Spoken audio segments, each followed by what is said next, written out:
అదే RTV app వార్తల్ని క్షణాల్లో చదివే అవకాశం ఉంటుంది. ఒక న్యూస్ పేపర్, ఒక టెలివిజన్ ఛానల్ మీ చేతుల్లో ఎప్పుడూ ఉంటాయి. ఏలూరు టీడీపీ నుంచి ఎంపీ టికెట్ ఆశించిన వారిలో గోరుముచ్చు గోపాల యాదవ్ ఆయన కూడా ఒకరు. దాదాపు ఏడాదిన్నర కాలం నుంచి కూడా ఆయన నియోజకవర్గంలో తిరుగుతున్నారు, ప్రజల్లో తిరుగుతూ వారి సమస్యలు తెలుసుకునే ప్రయత్నం చేస్తున్నారు. కానీ అందరూ కూడా టికెట్ ఆయనకి ఇస్తారని ఆశించారు. కానీ చివరి నిమిషంలో టికెట్ను పుట్ట మహేష్ యాదవ్కు కేటాయించారు. ప్రస్తుతం దాని మీద ఆయన అనుచరులు, కార్యకర్తలు అందరూ కూడా ఆగ్రహం వ్యక్తం చేస్తారు. ఆయన కూడా అసంతృప్తి వ్యక్తం చేసిన పరిస్థితి. ప్రస్తుతం అంతా పాటు గోపాల యాదవ్ను ఆయనతో మాట్లాడే ప్రయత్నం చేద్దాం. సార్ చెప్పండి, మీకే టికెట్ వస్తుందని అందరూ అనుకున్నారు, కానీ చివరి నిమిషంలో కొత్త వ్యక్తులకి ఇచ్చారు, ఎట్లా చూస్తారు?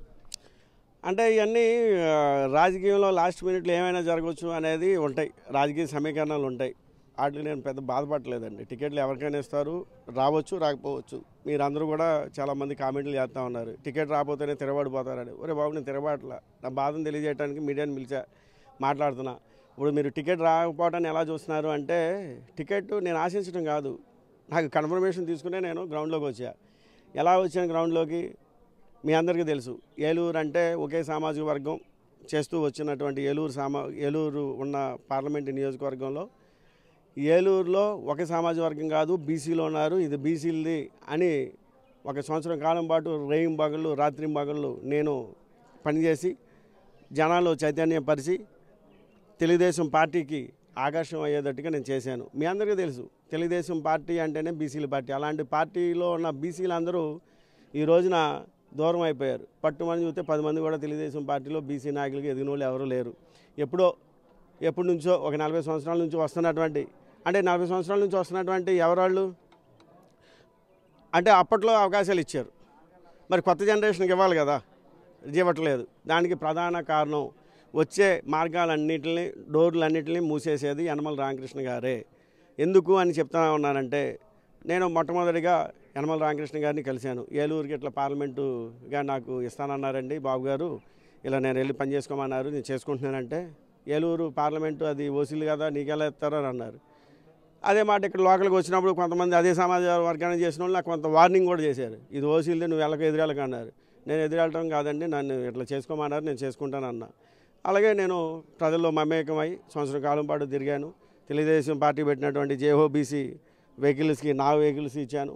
ఆ వెహికల్స్ వేసుకొని జనాన్ని వేసుకొని జేహో అంటే బీసీలారా మీరు విజయం సాధించండి, తెలుగుదేశం పార్టీని గెలిపించండి అని నా గళాన్ని వినిపించి తెలుగుదేశం యొక్క పార్టీ యొక్క దాని మేనిఫెస్టోలు ఏదైతే మినీ మేనిఫెస్టోలు సూపర్ 6 ఉన్నాయన్నీ ప్రజల్లో తీసుకెళ్ళి సక్సెస్ అయ్యి ప్రజల్ని అందరినీ కూడా తెలుగుదేశం పార్టీ వైపు చూసేటట్టు నేను చేశాను.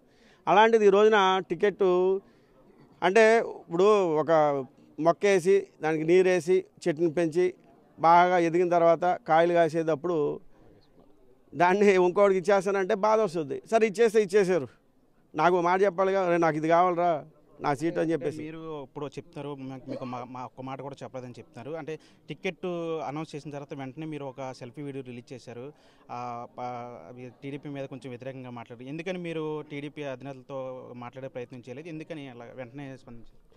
అంటే ఇక్కడ 2 విధాలుగా చూడాలి మీరు. సెల్ఫీ వీడియోలో 7 నిమిషాలు జరిగినటువంటి సెల్ఫీ వీడియోలో నేను ప్రత్యర్థి పార్టీలు మంచి చేసిన దాన్ని ఆ 7 నిమిషాల్లో ఒక 30 సెకండ్లు చెప్పా. అంటే బీసీలకు ఏ విధంగా ఎదర పార్టీలు ఇస్తున్నారు, మనం ఎందుకు ఇవ్వలేకపోతున్నాం అనేది నా క్వశ్చన్ అనమాట. అంతేగాని అది విమర్శ చేసినట్టు కాదు. నేను సిబిఐ గారిని అప్పుడు గౌరవిస్తున్నాను, ఇప్పుడు గౌరవిస్తున్నాను. అసలు గౌరవం కాదు, అభిమానిస్తున్నా. నాకు రాజకీయ భవిష్యత్తు పెట్టిందే లోకేష్ గారు. అయితే ఒక రాజకీయంలో ఎమ్మెల్యే ఎంపీ ఆశ చూపించింది చంద్రబాబు నాయుడు గారు. అందుకని నాకు రాజకీయంలో ఆయన్ని గాడ్ ఫాదర్గా అభివర్ణిస్తున్నా. కానీ ఇక్కడ అన్యాయం జరుగుతుంది. ఎందుకంటే బీసీలు కార్డు పెట్టుకొని బీసీలకి అన్యాయం చేస్తుంది యనమల రామకృష్ణ గారు అని చెప్తున్నా. ఎందుకు ఆయన చేస్తున్నారు, ఎందుకు పాపం ఆయన ఎప్పటి నుంచో ఉన్నారు కదా, ఆయన ఏం చేశారు మీరు అందరూ అనుకోవచ్చు. యనమల రామకృష్ణ గారు ఆల్రెడీ ఎమ్మెల్సీ, మరి ఆవిడ కూతురికి అక్కడ తునిలో ఎమ్మెల్యే ఇప్పించుకున్నారు. ఆయన ఎక్కడ ఉన్నారు, వేరే ఫ్యామిలీ, ఓకే పోనీ ఆయనకి ఎమ్మెల్యే ఇప్పించుకున్నారు. మళ్ళీ అదే కుటుంబంలో మళ్ళీ ఇంకొక ఎంపీ ఎందుకు, ఓకే తెలుగుదేశం పార్టీకి ఏదో సేవలు చేయాలనుకుంటున్నారు, నీ సొంత జిల్లాలో చేసుకోవచ్చు కదా. మా జిల్లాకు వచ్చేసి మా యాస ఏం తెలుసు, మా భాష ఏం తెలుసు, మా వాడికేం తెలుసు, మా కట్టుబాట్లు ఏం తెలుసు మీకు. అంటే ఇక్కడ పోలవరం ఉందని చెప్పేసి అదొక వరంలాగా చూస్తున్నారా అని ప్రజలు అనుకుంటున్నారు. మరి నేను 8 సంవత్సరం పాటు పనిచేస్తున్నా. అరే పాపం మనవడే, మన కులస్తుడే, మనకు కూడా దూర బంధువే, నాకు చాలాసార్లు కలిశాడు. అరే బాబు గోపాలు, ఇది మా అల్లుడికి ఇచ్చుకుంటున్నా, ఈసారి నువ్వు సపోర్ట్ చేయి అంటే నేను సపోర్ట్ చేయనా? నా మెళ్ళ మీద ఎక్కించుకుని ఊరంతా దింపుతున్నాయి కదా. అంటే ఒకవేళ మీకు అధిష్టానికి చంద్రబాబు కానీ లోకేష్ కానీ ఆదేశాలు ఇస్తే మీరు టీడీపీలోనే కొనసాగండి, పుట్ట మహేష్కి సపోర్ట్ చేయండి అంటే ఎట్లా ఉంటుంది? అంటే ఇదంతా ఎలా ఉంటుందంటే చేతులు కాలిపోయిన తర్వాత ఆకులు పట్టుకున్నట్టు ఉంటుంది. ఇప్పుడు నాకు అన్యాయం జరిగింది, ఇప్పుడు ఎందుకు బీసీ అనే కదా, అంటే పిలిచి కూడా మాట్లాడే ప్రయత్నం చేయలేదు, కనీసం కాల్ చేసి చెప్పలేదు. ఇప్పుడు చాలామందికి రాలేదు, వాళ్ళందరూ ఏం చేశారు, చంద్రబాబు నాయుడు గారిని తిట్టారు, జెండాలు అప్పుడు దాకా మోసిన జెండాలన్నీ తగలబెట్టారు, ఎన్నో కార్యక్రమాలు చేశారు. నేనేమైనా చేశానా? నేనేం చేయలేదే, పన్నెత్తి మాట కూడా అనలేదే. ఎందుకంటే అభిమానం నాకు. అంటే ఇప్పుడు సొంత పార్టీ, ఒక పార్టీ ఇప్పుడు కాదు, 42 సంవత్సరాల నుంచి తెలుగుదేశం పార్టీ పెట్టిన దగ్గర నుంచి నా కుటుంబ సభ్యులందరూ కూడా ఇక్కడ ఉన్నది మా 4 కుటుంబాలే ఉంటాయి, యాదవ కుటుంబాలు. మిగిలిన అందరూ వేరే కులాలకి సంబంధించిన వాళ్ళు, వాళ్ళందరూ కూడా అప్పట్లో కాంగ్రెస్.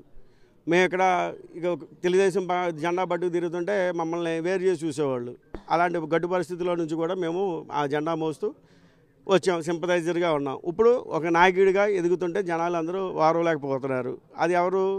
యనమల రామకృష్ణ గారు. ఎందుకంటే బీసీలకి ఆయనకి అందరూ ఇందాక చెప్పినట్టుగా అందరూ కూడా ఆయనకు తీర్మానం చేసి ఆయనకి కుటుంబానికి పదవులు ఇచ్చేయండి, అప్పుడే మా బీసీలకి న్యాయం జరుగుతుంది అన్నట్టుగా ఎవరు తీర్మానం చేశారంటే నాకు తెలీదు. లేదా స్వర్గీయ ఎన్టీ రామారావు గారు ఆయన చనిపోతూ సలార్ మూవీ సినిమాలో లాగా ఒక రాజపత్రం, ఒక రాజముద్రలాగా వేసేసి బీసీలు అంటే యనమల రామకృష్ణే, ఆయన యనమల రామకృష్ణ గారికి మీరు అన్ని పదవులు ఇవ్వాలి, ఇవాళ ఆయనకి ఇవ్వండి, రేపొద్దున పుట్టితే పిల్లలకి ఇవ్వండి, వాళ్ళు పుట్టిన తర్వాత మనవలకి ఇవ్వండి, వాళ్ళ వియంకులకి ఇవ్వండి అని ఇలా ఏమన్నా శాసనాలు అయితే చేశారో అయితే మాత్రం నాకైతే తెలీదు. నాకున్న అనుభవం ప్రకారం నాకు ఎలాంటి ఇన్ఫర్మేషన్ అయితే లేదు. మరి ఎందుకు బీసీలు దూరం అవుతున్నారో తెలుగుదేశం పార్టీకి అధిష్టానం ఒకసారి మననం చేసుకోవాలని పత్రికాముఖంగా నేను వినిపించుకుంటున్నాను. అంటే మీరు ఏడాదిన్నర నుంచి పార్టీలు తిరుగుతున్నారు, చాలా ఖర్చు చేశారు, జేహో బీసీకి కానీ లేదంటే యువగానికి కానీ చాలా ఖర్చు చేశారు. అంటే మీ పార్టీకి ఎంత ఇచ్చారు, ఇప్పటివరకు ఎంత పోగొట్టుకున్నారు? అంటే ఖర్చులు అవుతాయండి, రాజకీయం అంటేనే ఖర్చులు. ఇవాళ ఎలక్షన్స్ ఎలా ఉందంటే వెరీ ఎక్స్పెన్సివ్ అయినాయి. అంటే ఇప్పుడు ఆంధ్రప్రదేశ్లోనే ఈ దారుణం ఉంది.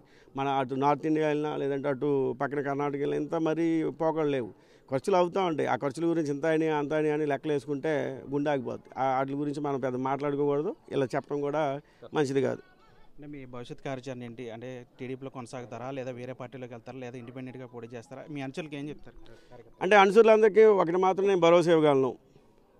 నేను సింగపూర్లో ఉన్న నా మైండ్, నా అంటే బాడీ ప్రజెంట్ మైండ్ ఆబ్సెంట్ లాగా ఉంటుంది. ఎన్ఆర్ఐ అంటే నాన్ రెసిడెంట్ ఆఫ్ ఇండియా కాదు.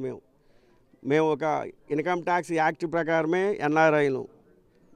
మేమంతా కూడా అక్కడ ఉన్నా కానీ ఉదయాన్నే లేచి పేపర్ చదివి ఇక్కడ ఏం జరుగుతుందని తెలుసుకున్న తర్వాతే, అలాగే మనకు తెలిసిన నలుగురితో చేసిన తర్వాతే అంత బాగానే ఉందని తెలిసి మనసు కుదుట పడిన తర్వాతే మేము అక్కడ డే టు డే యాక్టివిటీస్ చేసుకోగలం.